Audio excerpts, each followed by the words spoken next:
Olá, hoje no Mundo Político, o saldo da eleição no Congresso. O senador mineiro Rodrigo Pacheco e o deputado alagoano Arthur Lira foram reeleitos esta semana para comandarem o Senado Federal e a Câmara dos Deputados por mais um biênio. Mas chegaram a essa condição em processos distintos. Enquanto Lira reuniu o apoio de quase todas as legendas de diferentes visões ideológicas, Pacheco enfrentou traições e uma disputa mais acirrada de bastidores com a ala bolsonarista do Senado.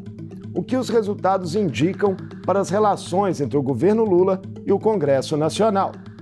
Eu converso com o cientista político Luiz Domingos Costa, professor da Uninter e criador do podcast Maldita Politicagem. Bem-vindo mais uma vez ao Mundo Político, Luiz. Sempre um prazer recebê-lo. Olá, Marco Antônio. O prazer é meu falar com vocês da TV Assembleia e com a sua audiência. Isso aí, Luiz. Ainda que de formas distintas, né, as reeleições de Pacheco e Lira eram consideradas quase certas ali no meio político. O que esse desfecho sinaliza para o governo Lula, né, em termos de governabilidade e da busca de apoio por suas pautas prioritárias?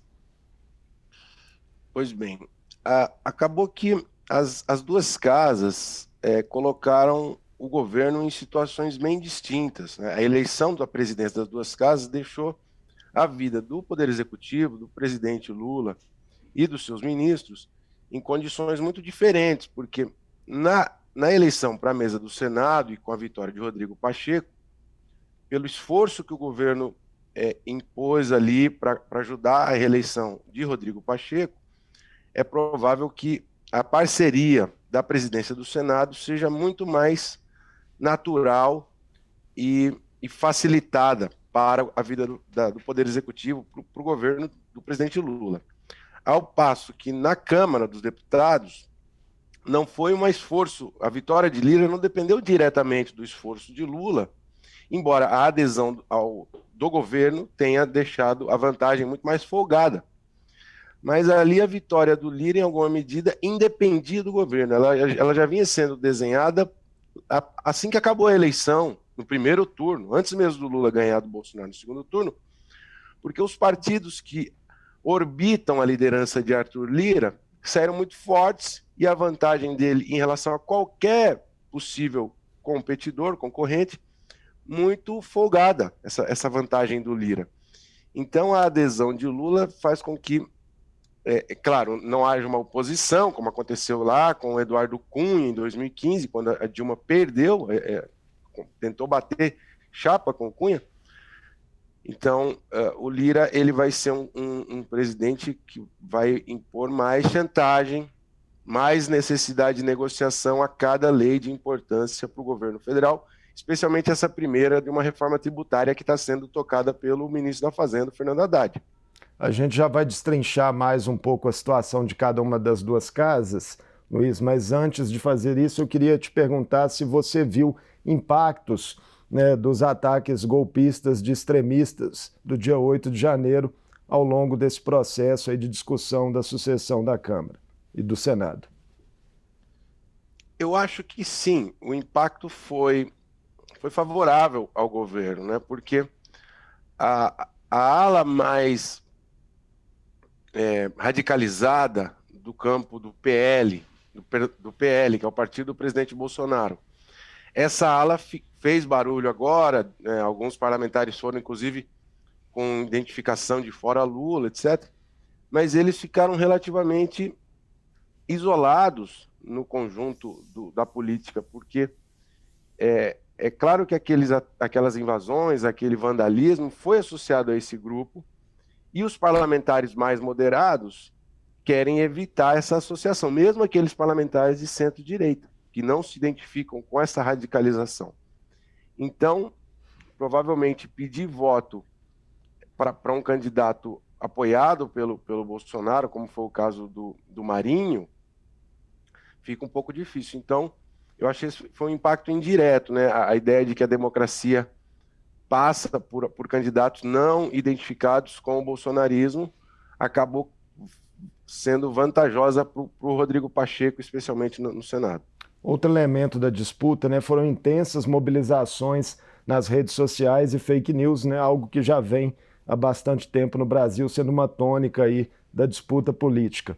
O bolsonarismo segue forte nessa seara e te pergunto também se é inevitável que todos os atores políticos de outros campos entrem nesse jogo, né? Se aperfeiçoem nele. Bom, em primeiro, eu acho que sim, o uso das fake news foi muito forte. Houve aí uma estratégia clara por parte dos apoiadores do Rogério Marinho em uma campanha contra o Rodrigo Pacheco nas redes sociais, uma campanha típica que esse campo faz, né?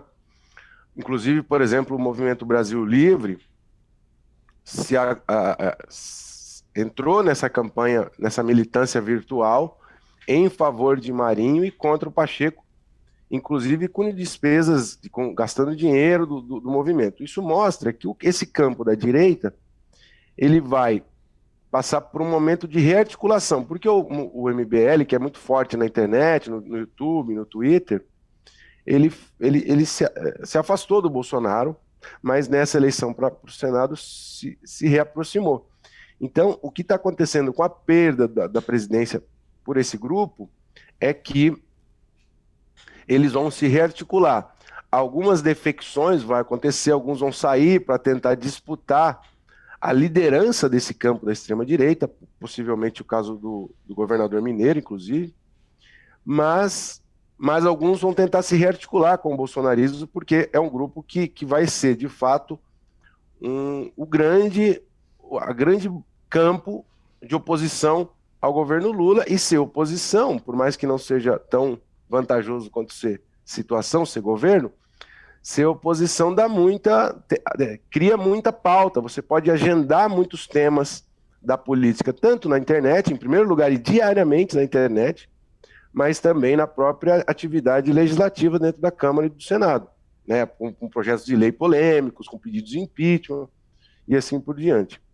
A segunda pergunta, qual que é que eu me pergunto? Se é inevitável que outros atores também entrem nesse jogo das redes de forma mais intensa.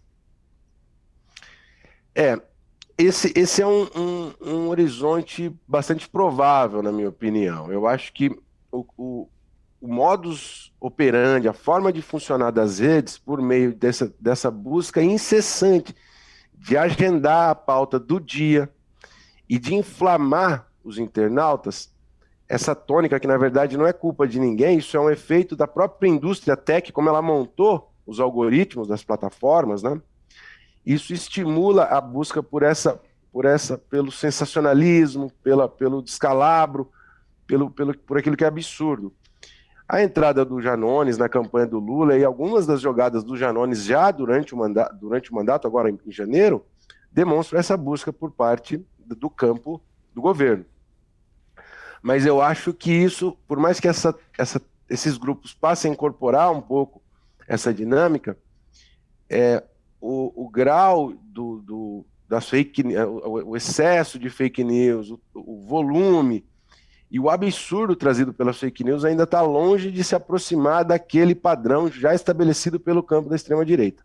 A extrema-direita criou uma linguagem, criou uma técnica de comunicação que é muito forte, muito absurda, né? E aí acho difícil. Os outros grupos vão se aproximar, vão tentar, mas não vão emparelhar o jogo, porque eles não têm a mesma expertise e não têm a mesma, enfim, a disposição moral, talvez, para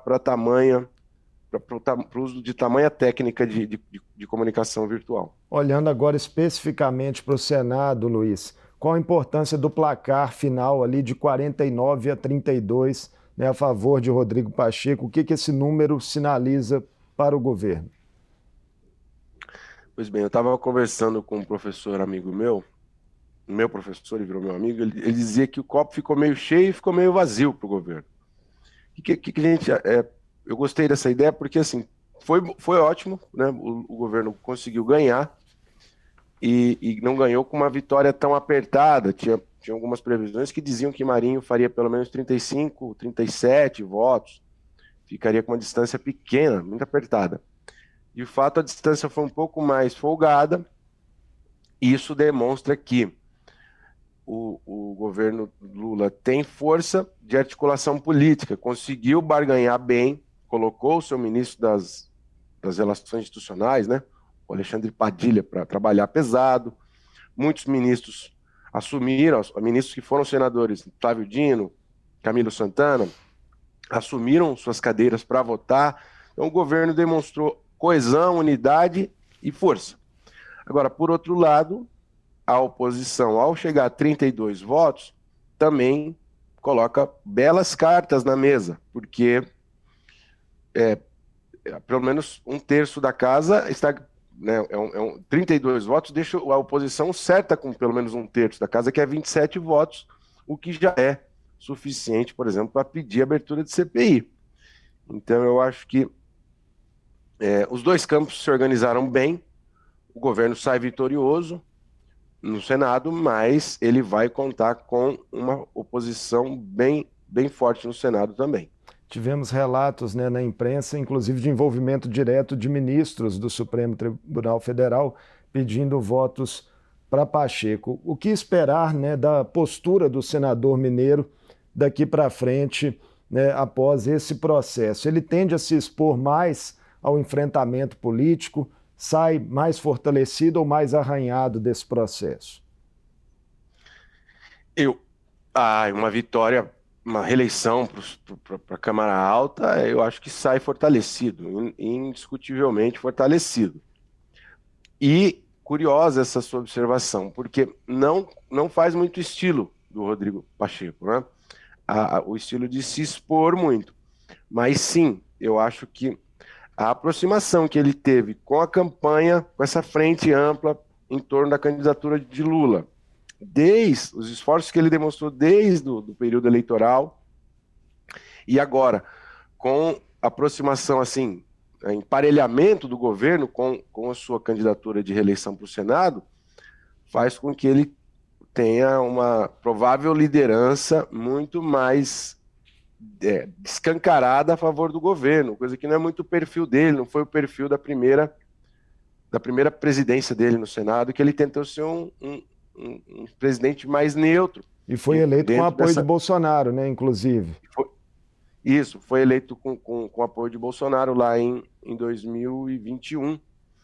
Então, eu acho que agora ele muda de posição, embora sempre com muita habilidade, discursando de forma muito genérica, que é um traço da liderança de Rodrigo Pacheco, evitando, vamos dizer, confrontos agudos, né? Não é o estilo dele, definitivamente.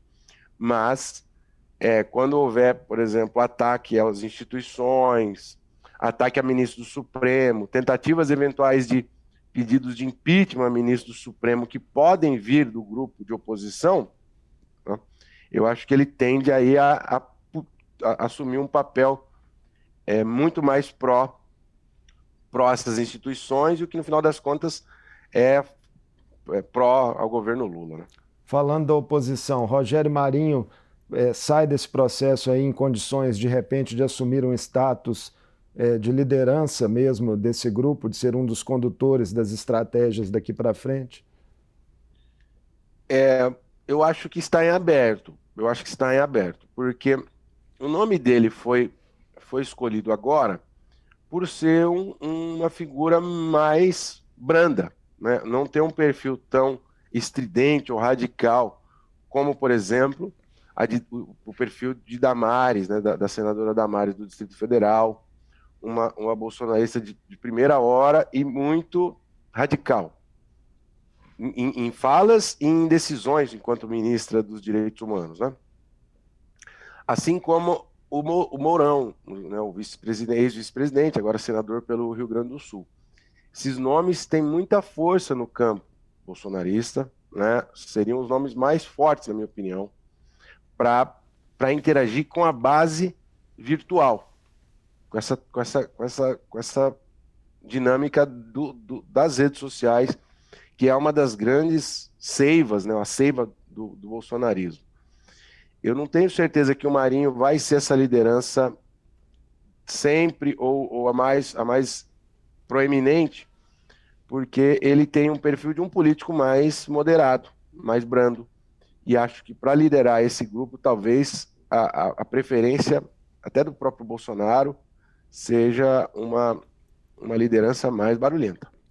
Voltando agora nosso olhar para a Câmara, né? A vitória esmagadora de Lira, né? E um quadro ali diferente de 2003, né? Onde o PT tinha uma grande bancada, ocupava presidências também de comissões importantes. Isso coloca o governo Lula como refém mesmo do presidente da Câmara em alguma medida, ainda que o orçamento secreto, né, não esteja em vigor nesse momento? Refém talvez seja um pouco forte, Marco Antônio, na minha opinião. É claro que o que a gente vai presenciar a partir de agora é uma experiência nova na democracia brasileira. Sem dúvida, nós não passamos por isso, por esse tipo de relação que vai acontecer entre o Poder Executivo e o Poder Legislativo. O que eu quero dizer? Dois atores, do ponto de vista institucional, muito fortalecidos, né? O Lula vem vem reestruturando políticas públicas, vem ganhando apoio, inclusive dos veículos de imprensa, tradicionalmente opositores ao Lula, ao governo do PT, vem contando com uma espécie de solidariedade do Poder Judiciário, que também não é uma coisa que pertence ao nosso passado, né? Isso faz com que ele seja muito forte. Agora, por outro lado, nós nunca vimos um presidente da Câmara tão forte também, né? Inclusive, pelo detalhe aqui da votação, ele chegou ao recorde, né? 264 votos, 90% das cadeiras. Claro que não são 264... 464, né? 464 votos. Perdão, 464. Isso. 264, estou tirando o voto do Lira aqui. Tanto que ele chega a 464 votos, o que dá 90% dos deputados, mas ele não tem 90% de apoio, né? Muitos ali entram porque, enfim, uma candidatura vitoriosa faz aquele voto útil também na Câmara, né? Agora, ele de fato tem o apoio de uma grande frente de partidos, o Lira, na Câmara. Partidos que ocupam posições em comissões, tem um colégio de líderes com a representatividade presente. Então, eu acho que o que vai acontecer é que vai haver uma coalizão tradicional do Brasil, favorável ao governo, com partidos de esquerda, de centro e de centro-direita, como é o caso do União Brasil e do PSD, mas as leis... Então, isso repete a nossa história, né? A história do presidencialismo de coalizão brasileiro, no qual o presidente tem maioria e manda os projetos são aprovados. Só que os projetos mais relevantes, mais caros e mais centrais para o governo, não vai bastar essa maioria. Aí, nesses momentos, o governo vai ter que negociar lentamente e atender demandas de partidos que eventualmente não pertencem à sua coalizão. Pois é, Luiz. Alguns analistas têm pontuado, né, que Lira, na condição aí de maior expoente do chamado Centrão, ainda não cobrou a fatura, né, do governo Lula. Como que isso pode se dar na prática? Seria ponto a ponto nessas principais votações, por exemplo? Eu acho que sim, vai ser assim. Eu acho que a cada rodada de uma grande reforma tributária, outras medidas centrais para o governo, o Lira vai apresentar uma carta de uma lista de demandas nova que, claro, incorpora as demandas dos seus aliados mais próximos, né?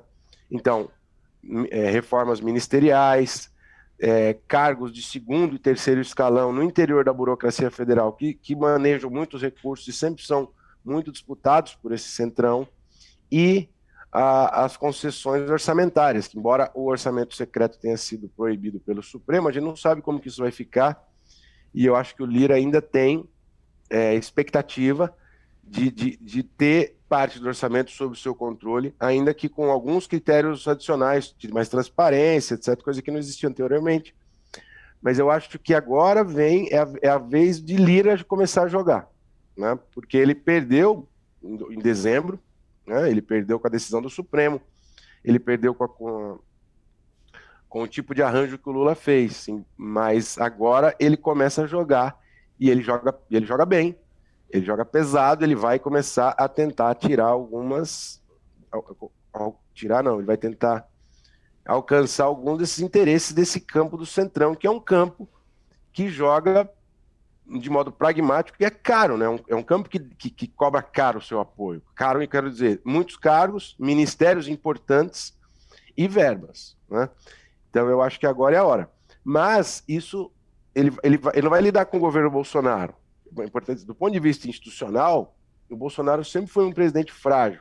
Primeiro porque ele não gostava das instituições, né? Ele não gostava do Supremo, não gostava de dialogar com o Congresso.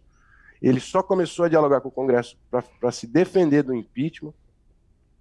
Agora, Lula não. Lula é um presidente forte.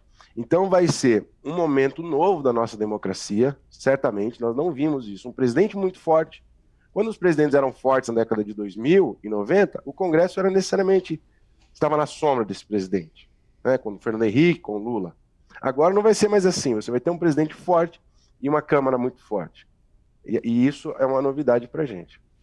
Dentro desse contexto, o que você espera, Luiz, em relação aos embates na Câmara de grupos antagônicos em temas sensíveis, como meio ambiente, questões indígenas e direitos humanos?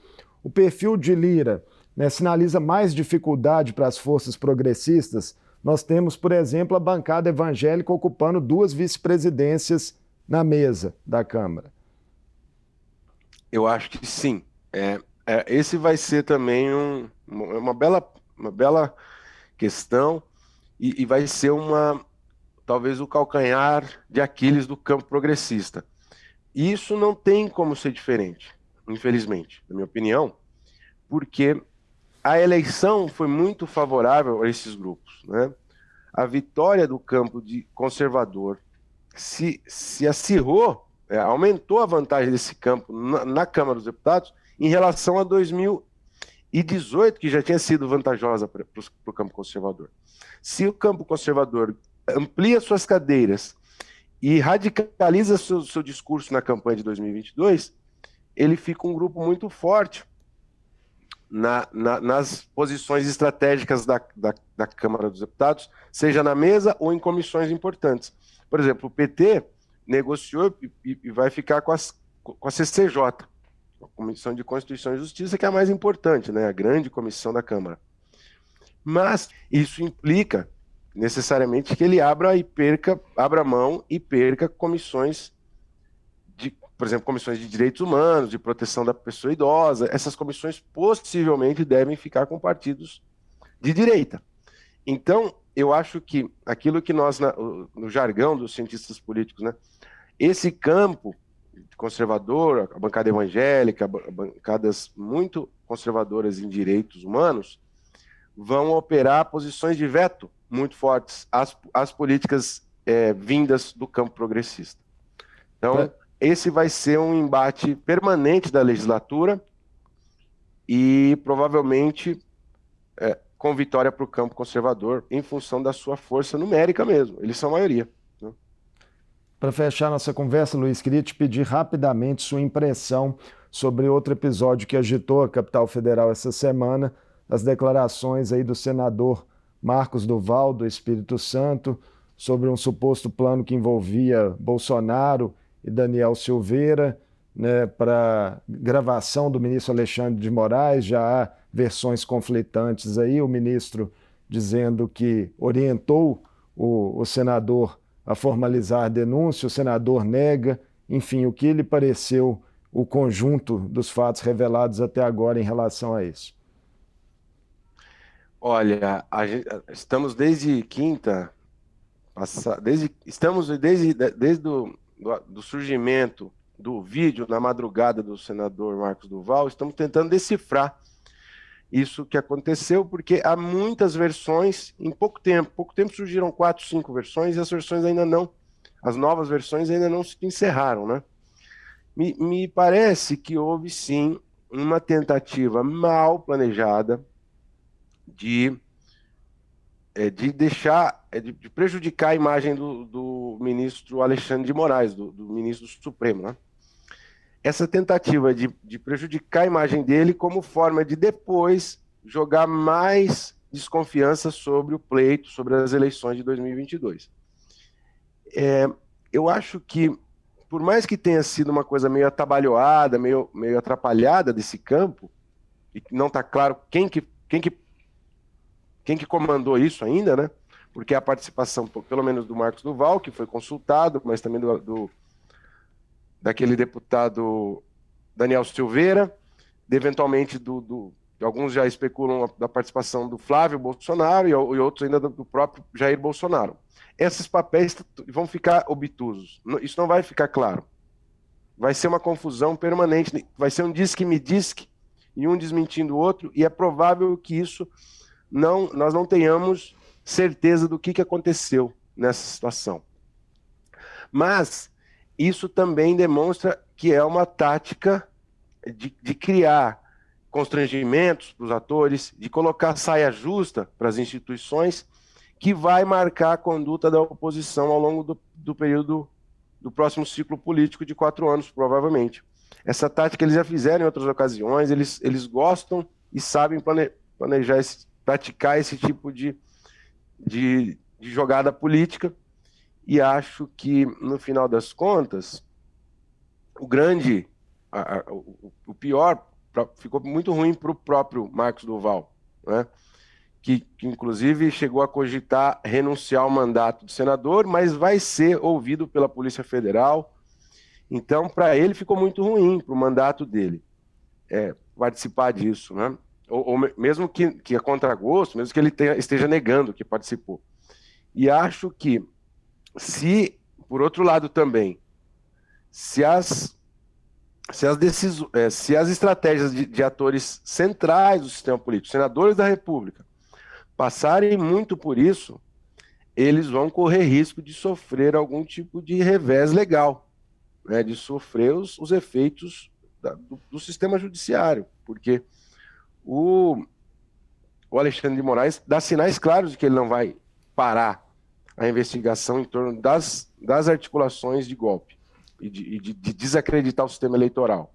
Vamos ficar de olho, então, nos próximos capítulos, né, Luiz?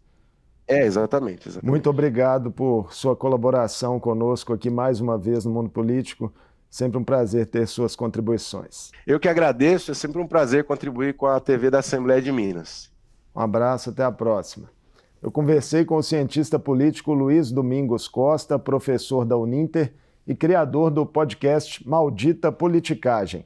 Ele avaliou as perspectivas das relações entre o governo Lula e o Congresso Nacional a partir da reeleição do senador mineiro Rodrigo Pacheco para a presidência do Senado e do deputado alagoano Arthur Lira para o comando da Câmara. O Mundo Político fica por aqui. Obrigado por nos acompanhar e até o próximo programa.